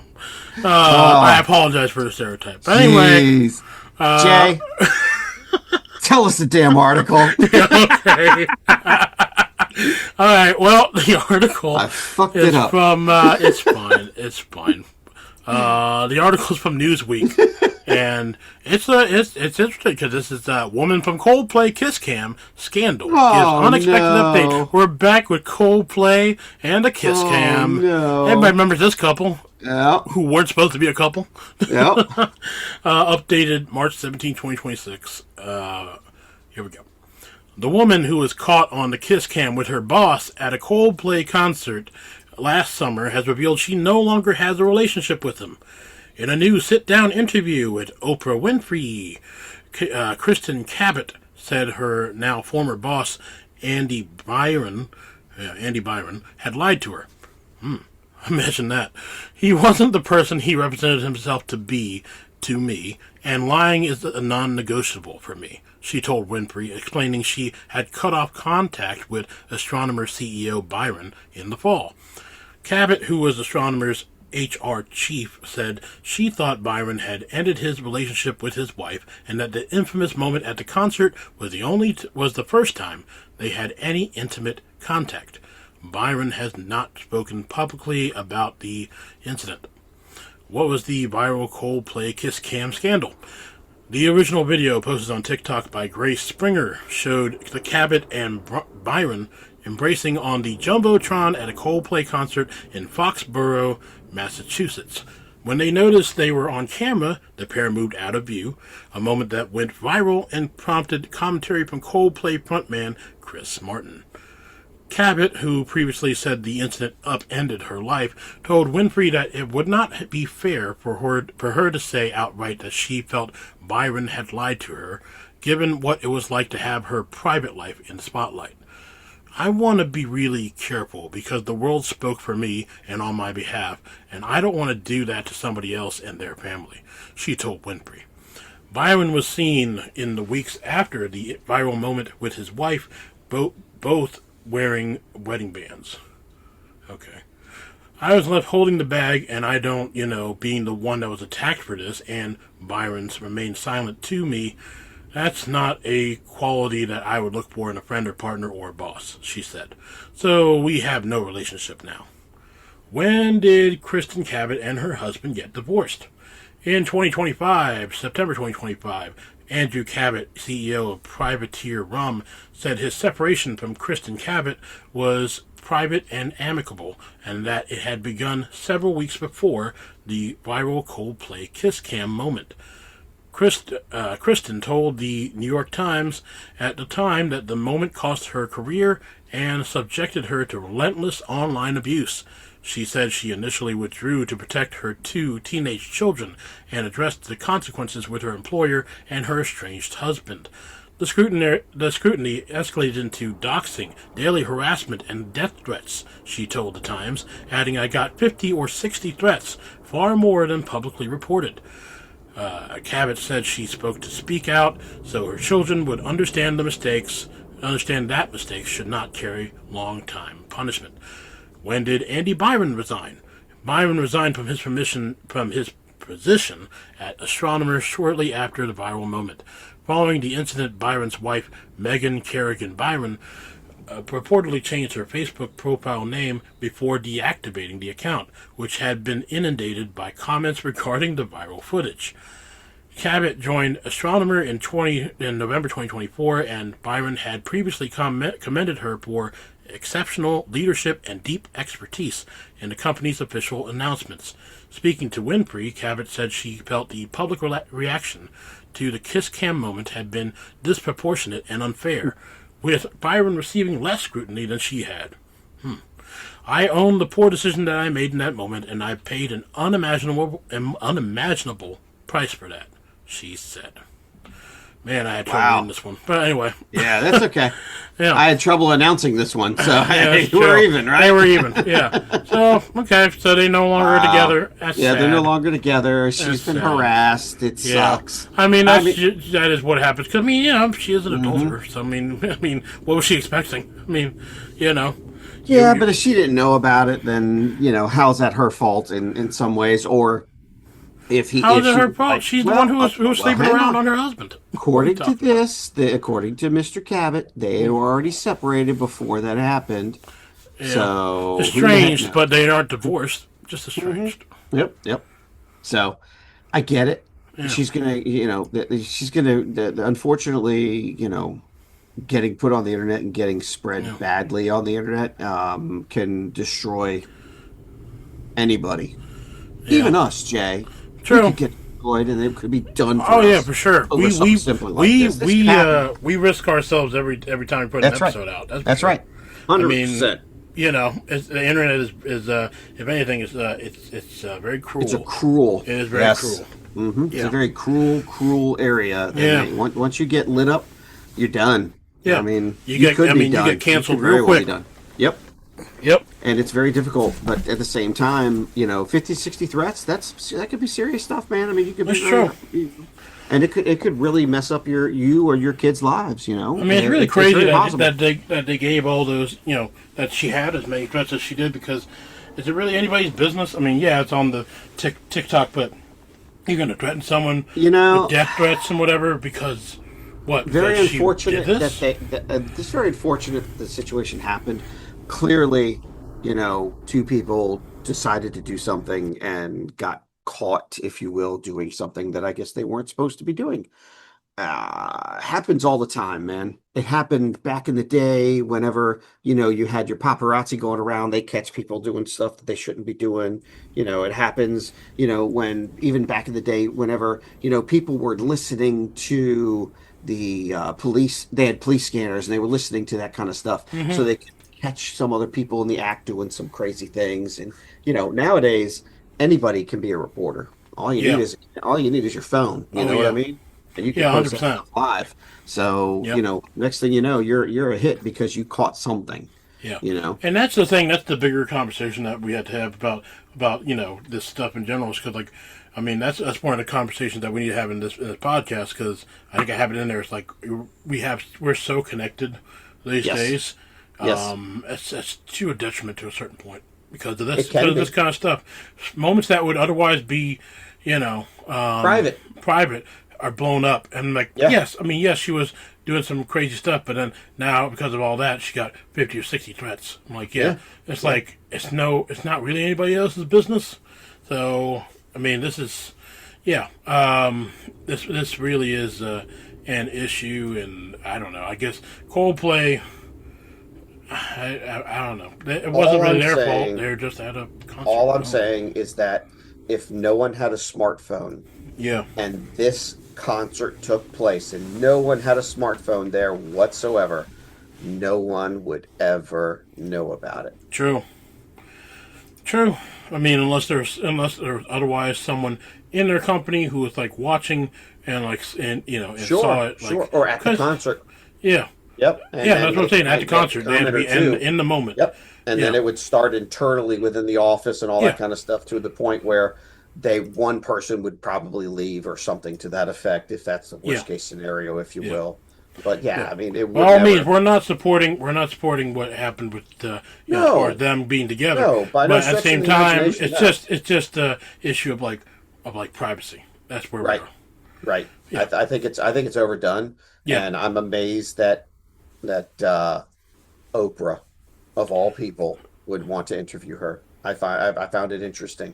And that's fine. That's fine. That's who Oprah is. She lives for controversy. That's who she is. Oh, she does. She does live for controversy. So she's gonna talk about all this kind of crap because I think Oprah, while she is an impressive person for being like the wealthiest woman, she's a pioneer. Whatever, she's great. She's like she's great for African American progress and all that kind of stuff. Great, but at the same time, it's like I don't know. She is a journalist. Well, let me just add to my Opa seriously comment. Mm. I didn't realize that she was still doing interviews. I thought she was like done and just fully retired. Oh yeah, no, no. I mean, She still has she still interviews? got her O magazine. Wow. You know, Okay. yeah. And then Is it really? she has her own channel on the TV. Like, what is it? Yeah, The see, the OWN. Oprah, yeah, Yeah, own, yeah, yeah. yeah. Dude, I haven't been on a cable box in That's probably fair. 10 years. Yeah. I mean, it's been a while So, for me too, but I didn't know that she still has that stuff, and gotcha. of course, her Well, good Harpo for and all her. that stuff. Yeah, she's done a lot of Yeah, stuff, which is great. yeah. Not it wasn't too long ago that she was talking to Meghan Markle also, so she still Oh, does okay. things. Yeah, Yeah, I didn't even remember that. I yeah. thought it was like an exclusive thing, kind of kind of like I don't know, kind of like a Barbara Walters thing that it Oh just happens yeah, every now and again type stuff. When yeah, yeah, yeah. it's not like it's not like an exclusive type Yeah, thing. the only people I know All the that for time. sure that are done with like all that stuff as far as like interviews is good old Charlie Gibson and Diane Sawyer Ah, gotcha. from Good Morning America. Yeah. I used to watch them all the time in the morning. Yeah, I man. really did. Yeah, man. They Uh-huh. were amazing. They were cool Yes, people. they were. They were I they mean, were Diane Sawyer iconic. also had her problems because Sure. yeah, she would attack people for sure. Yep. But yeah, I mean, all that being said, this whole story with, I mean, people just need to let it die. You know, Yes. it had its moment in the sun. It gave us a lot of very funny content. All the memes. I Sure. mean, you've seen them all. It's like Sure. people started doing it for like hockey games and stuff. Like the Coldplay Yep. Kiss Cam, even though Coldplay wasn't actually Yep. there, and people Yep. were just doing the same exact things, like holding each other, and all of a sudden, and That's even right. mascots and stuff. It's very That's funny. right. Yeah, it And is. then It's very AI funny. photos, but it's just like Yep. just let it die. These Yeah, people, absolutely. these are still people. Maybe not the greatest people, but they deserve their privacy. It's And done and over don't with. threaten. They had their 15 minutes Yeah, of fame, and don't if threaten you these will, people either. or shame, if you will, whichever Yeah, way you want to put it. yeah, yeah. I mean, yeah. Just let it go. Yep. I only read it here because I found it interesting, but maybe It was we're funny. not letting it go.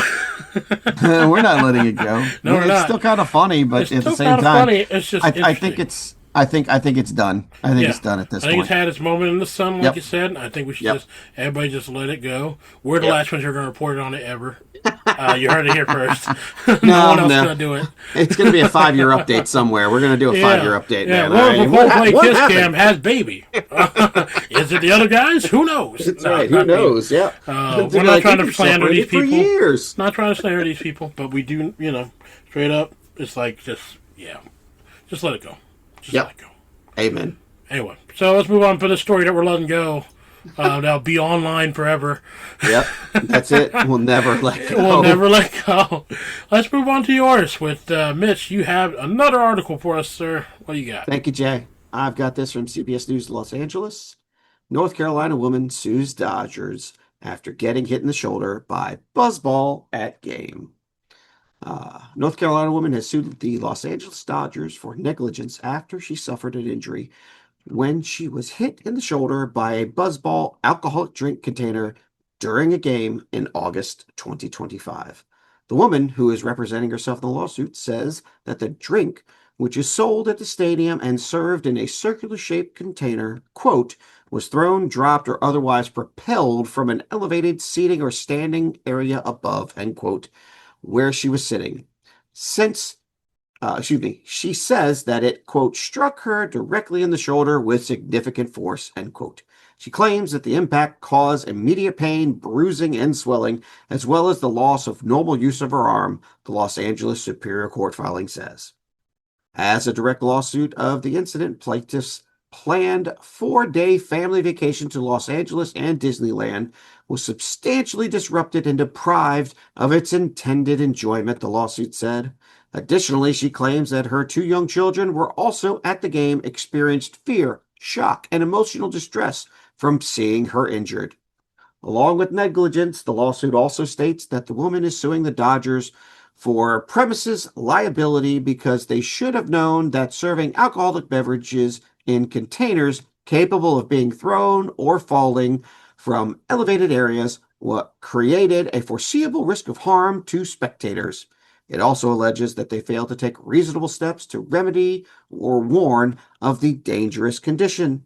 The lawsuit was filed on Tuesday and says that she has suffered and continues to suffer physical pain, emotional distress, and loss of enjoyment on top of past and future medical expenses. As such, she is seeking unspecified damages and demands a trial by jury on all issues so triable. Huh. Now, I have a buzzball, okay? Yeah.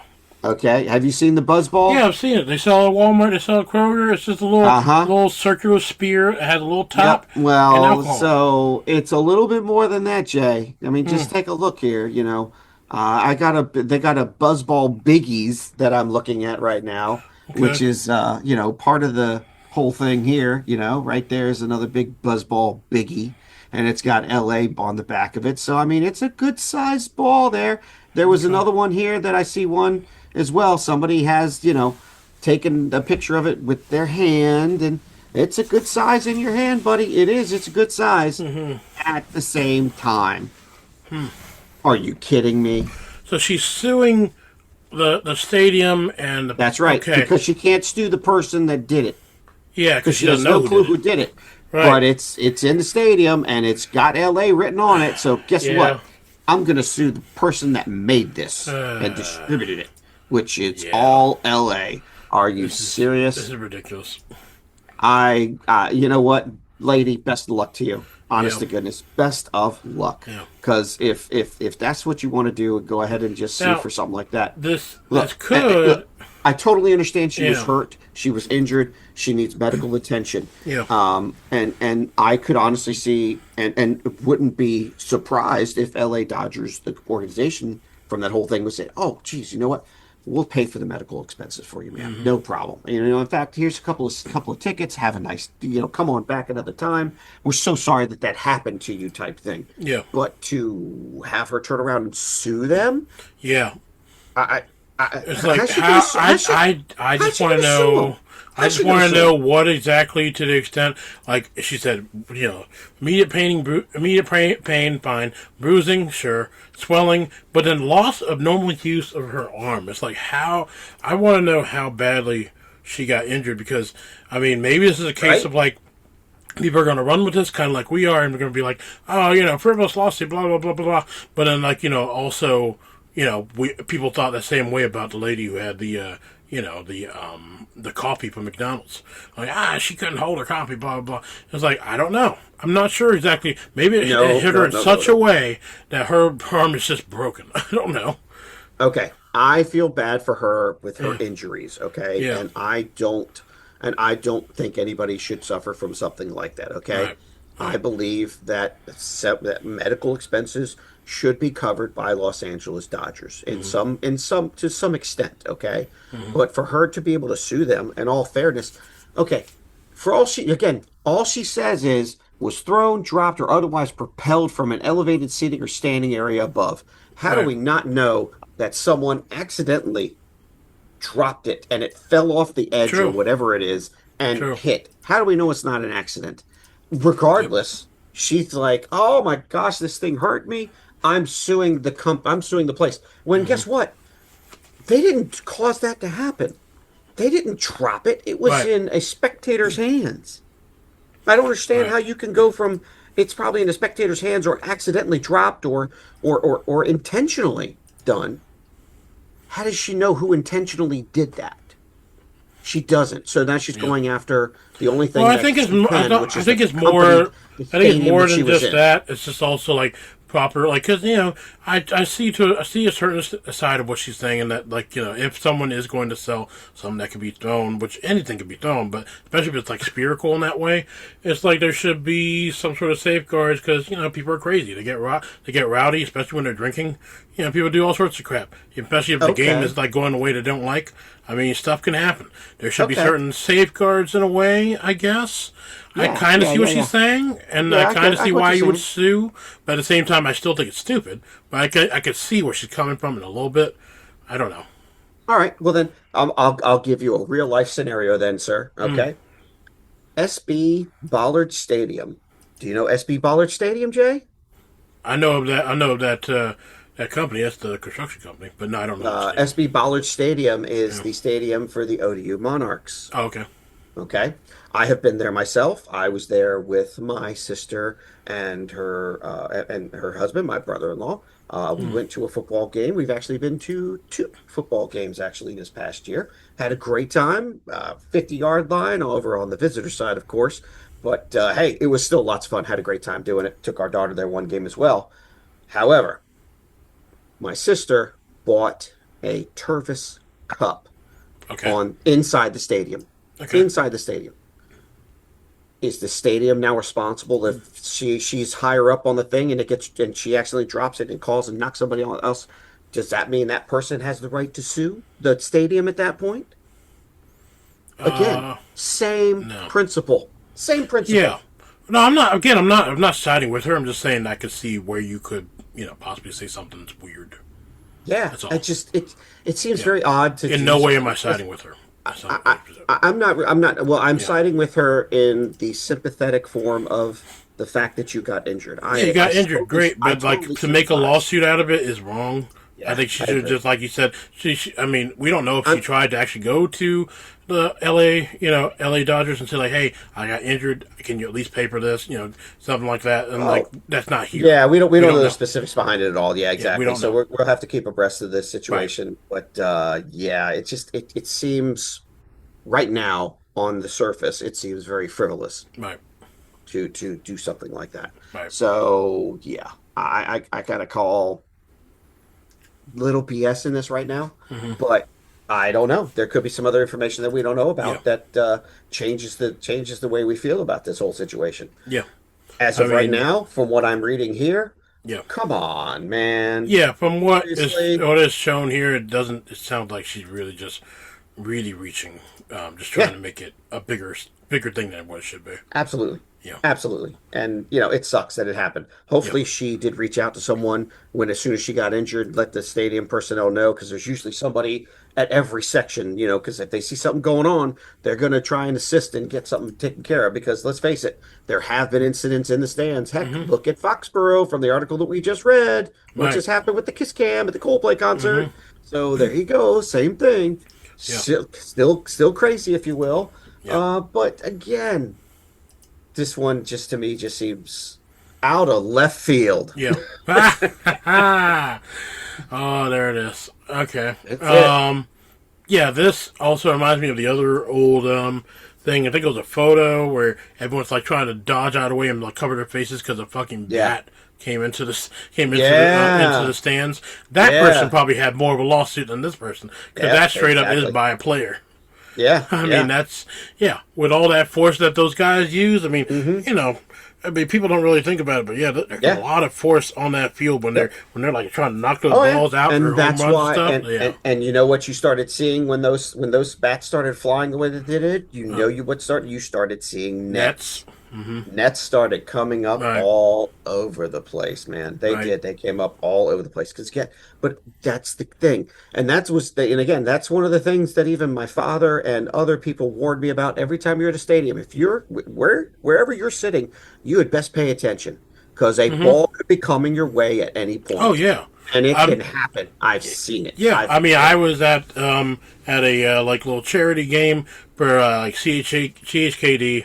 It was like I was invited by my Walmart peeps back in the day because by then I was at another company, right? So so I went over there and we were like having a good time. But no one really watched the game except for one person. We were all just having a good time talking, eating the free food, right? And then eventually, like a ball came into our section. You heard it just bounce around. It's like holy crap! Like because we were talking, we didn't see it, but straight up, like okay.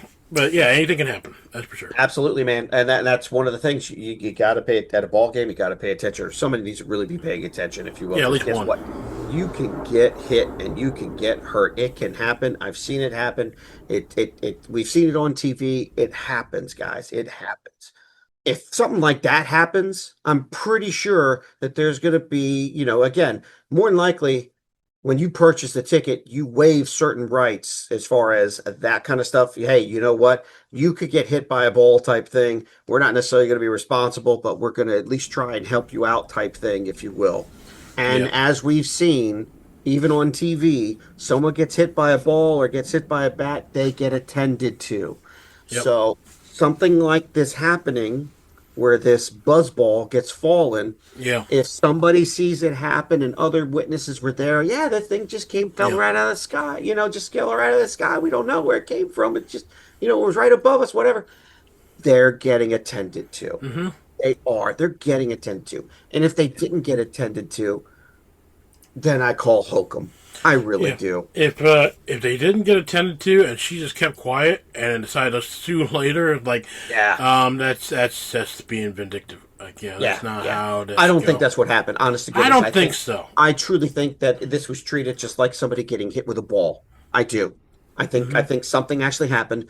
People around her were observant about that because again, it's a baseball game, and even though you don't know the person right next to you or whatever the case may be, people pay attention. People watch when certain things happen, and again, if you see something, look, if I'm a spectator watching the game and all of a sudden I see something fall down from the sky in my view, I'm going to turn and look because it's going to attract my attention. Right. And if I see it hit somebody, I'll be, hey, it came from up there. Sorry, guy, it came from over there, or whatever. Someone's going to say something to pinpoint who did it. Well, guess what? If nobody could figure out who did it because it came from above or wherever, and nobody could figure out where it came from, still. Someone got hurt. People noticed. Guarantee you she was tended to. Guarantee you she was tended to. Yep. Yeah. I know I'm beating it like a dead bush, but yeah. I mean, we'll see. I don't know. Maybe there'll be something that comes out about this. We'll probably never hear the end of it. Probably never hear from it again. Again, but we gotta keep looking, man. Gotta keep looking. There's a bunch of articles that we gotta go back to and see if there's any follow-ups because amen. This one is I feel like it's gonna get thrown out by the judge whenever it gets into straight up. It's you'll be like, all right, you're trying to blame the stadium, but they're not the ones who do the buzz balls. So what do you want here? Right. It's probably gonna get thrown out. Oh, the Carolina woman. Her name is Jennifer Wagner. Yep, I just did a little further search on it. Okay. Unspecified damage. Yep, August 6, 2025. It was filed in March 2026. Career CBS Los Angeles. Okay. Suit argues Dodgers should have foreseen the potential for injury. Okay. I mean, more power to her. I don't know. Yep. Good luck with all that, lady. I don't know. That's it. If you get any money, just let us have some because we want to buy some buzz balls. That's boo. Oh, come on. Any press is good press. Come on, buzz ball. Yep. Mm-hmm. Yeah, here you go. Yep. Come on, LA Dodgers. Come on, North Carolina. Buzz ball. It'll give you a buzz. That's right. It'll give you a buzz. It'll give you a buzz. It'll give you balls. That's it. Yeah. It'll buzz your balls. It'll buzz your balls. Anyway, I think we've beaten that one to death, right? Yes, we beat that one to death. Yeah. Yes, so that's going to do it for yes, sir. This stuff and all that good stuff. We love it. We love it. We love everything. Another great round. Another great day in the history of mankind. Time to go into the clubhouse, sir. That's right. Yes, time to do the percolator. I don't know. In any case, that brings us to the end of it. So, yes, sir. My name is Jay. And I'm Mitch. Love, peace, and respect. We'll catch y'all right here again on the next episode of Lumpia and Latkes. Bye for now. If you should or would like to contact us, please find us at our Facebook page, Lumpia and Latkes. We will be glad to hear from you.